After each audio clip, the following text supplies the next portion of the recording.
Guys, in this video we are doing China versus China. Everything made in China is better. Phone box versus cardboard. Two little cheap scale trucks. I'll get it out of the box in a minute. Which one should you spend your money on? Now this one's relatively new. It's from H-Star or H-Star. You know you don't actually pronounce it H. Yeah. I swear on my life. So 112 scale, it says, where does it say it? It says 112 scale drift car. It doesn't look like a drift car to me. I think it's more a scale truck. I mean, it does also say 4x4 off-road. It comes in a few different colours. I think this might be the blue one. And then in this phone box is kind of an OG ready to run from China. And this has been requested a few times, even though I've done many videos on this particular model. It was a few years ago. This has been upgraded various times. And I think this is the latest version of it. I chose it in a phone box because it's a little bit cheaper.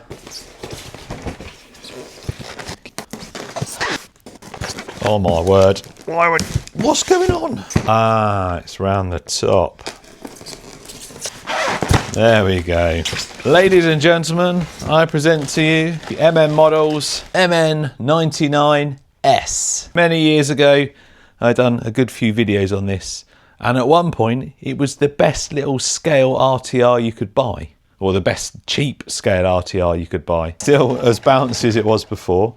But have things changed now? Can you get better for similar money? Well, it's not actually similar money. I think that's a fair bit more expensive. Still not loads of money, but compared to this, I think it's still a little bit too expensive. Anyway, I've had a request for this quite a few times because this is a slightly different version. I don't know all the differences compared to the old one because it was a while ago. It actually says Land Rover on there now. It never used to say that, I don't think. Getting ballsy, and they've even got all the stuff, although that says Defend Nerd.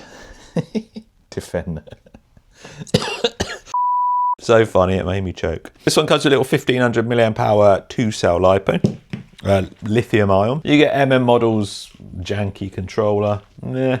It's a bit random. It does have throttle rate and steering and lights and stuff on it, but we'll look at that in a second. So H-Star that make this, they were the ones that made the little drift cars. Maybe that's why it says drift car on it, because they got confused. But they made the little drift cars, which were really good. They branched out into crawlers or trail trucks. What colour did I get? Blue. That is a nice shiny blue. Cork. Bit of foam for your wheel on your transmitter. Why they couldn't have put that on themselves, I don't know. Meh, not bad. What we got? Steering, lights, high-low speed cruise control. Yeah, again, not great. It's probably better than this one, actually. It's a little bit smaller, fits in the hand nicer. Charger for your battery. It's a USB-C. Oh, it's got like a little modular type thing. Yeah, weird. Oh, I took it out, didn't I? I missed out a whole bag. Instructions. Oh, some metal drive shafts. Nice, this has got plastic. We'll throw them on. All the lights, all the trim you got to add onto it. A front bumper, a snorkel, and something in Chinese. So trim all on. This one just comes out of the box as it is. This also says it's 112. Now, I'm no expert, but I think this is meant to be 112 as well. A D90 Land Rover Defender is definitely not bigger than an F-150. Now, I'm just going to throw it out there. So I'm pretty sure that's not 112 scale. I think this one wins on looks though. It does look really good. I mean, these look really nice, and once you've done them up and you can weather them and add your accessories on, they're really good. It does sit a little bit high, looks a bit weird, and I've just noticed this one. I thought, oh man, that's broken. Oh, let's see if we can make it look good. Yeah, that's proper been dropped. How am I going to fix that without breaking it even more?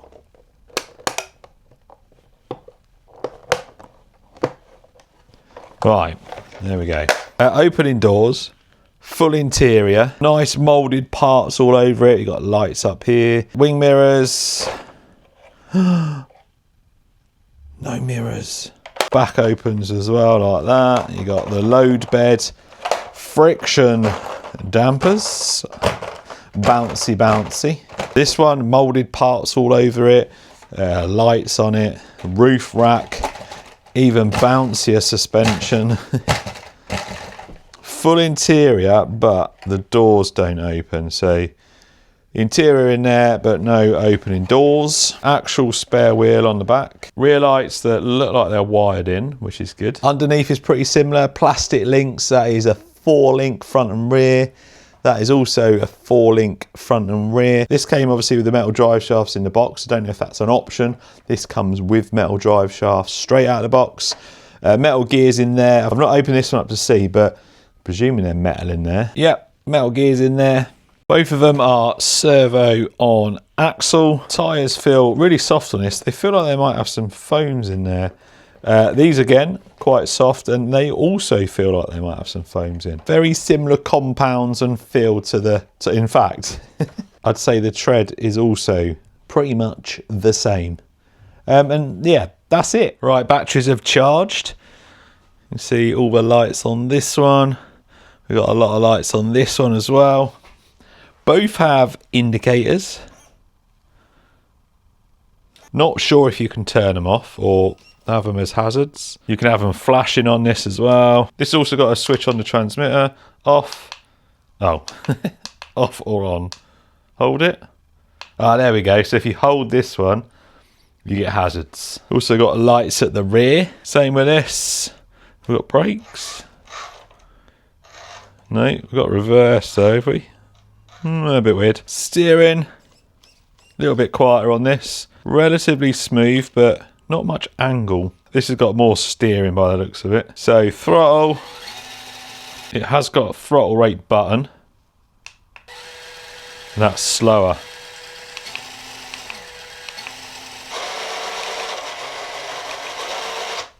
This also has a button.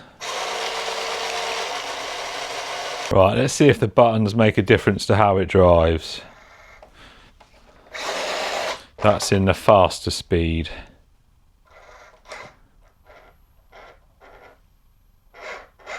Come on, right, slower speed.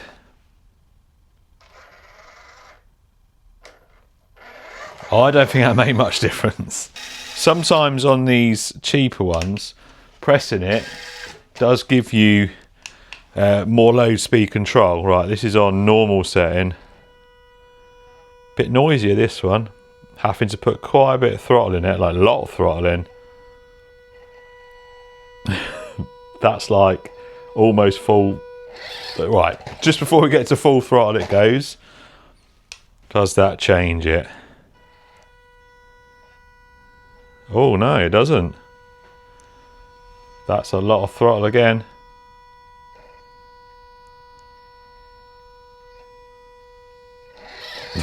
Again, right before full. Interesting. So the first test is a simple one. We've got to get from there to the top of, there's like a sand mound. We're going to loop round because there's a little bit more of a difficult bit to climb.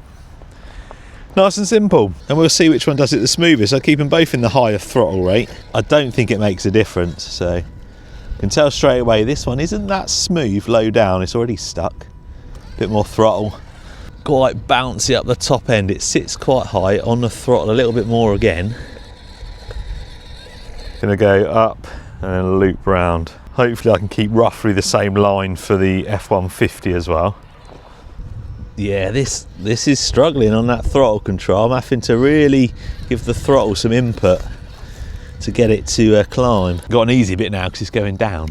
Steering's not great either. That's full lock. I remember the MN99S being really good. Well, for the money anyway. Yeah, steering is a bit pants. I'm gonna have to do another reverse here. Not gonna be able to loop round to where I want it. This is gonna be the test now, getting up here. Can you hear that throttle? That's how much throttle I'm putting on.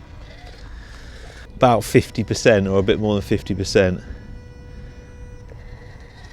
It did it, but not easy.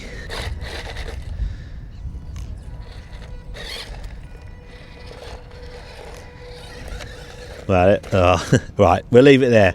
I wouldn't class either of these as crawlers, they're trail trucks, but this one hasn't got a great amount of clearance.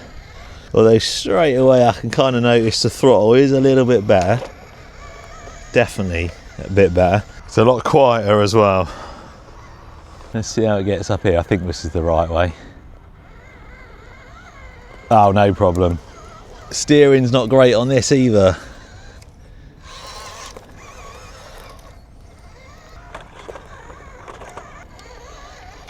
Right.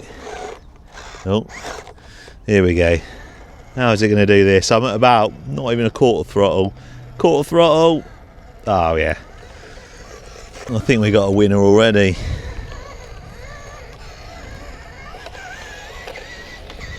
Right, from there up all the way over this mound and then back down the other side over this little one and then finish. Winner of the last one goes first.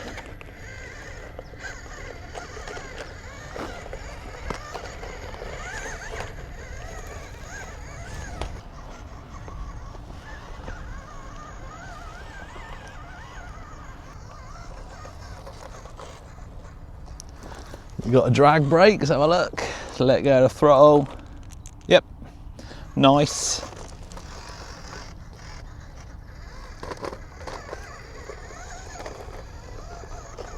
Oh, there we go.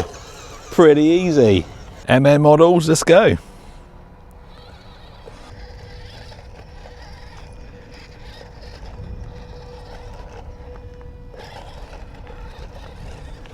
Not as smooth, but it did it all right. Oh, come on. Not quite the same line. Come on, get over there. There we go. Yeah, not quite the same line, but it did it. Drag brake check. Oh.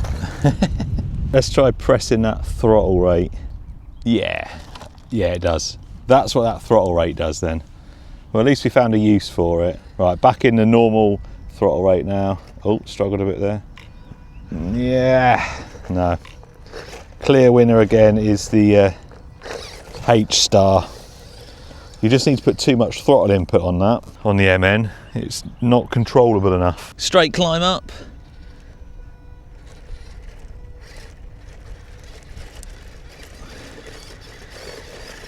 Nope.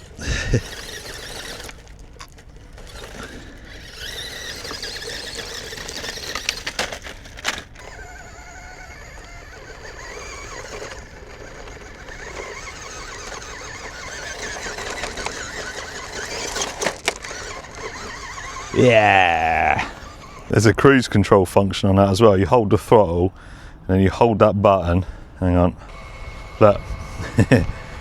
It's doing it on its own. I guess if you press it again. Yeah, there we go. Right. Final challenge, so a race. 3, 2, 1, go. Oh, easy win. So I guess we could say out of China versus China, China won. The H-Star is definitely better. I am not impressed with this MN99. I'm sure like the V2 version, I think it was, a good few years ago, was better than this. You'd expect performance to go up, whereas I believe it's probably gone down. This performed really well. It's got some nice control. It looks nice. It's got some weight to it. You've got the full interior, all lights and stuff. The only thing is, I just think it's a little bit expensive, but if you want a little scaled F-150, then I'm sure it'll be all right. And if I had to choose between the two, I would definitely be choosing this one.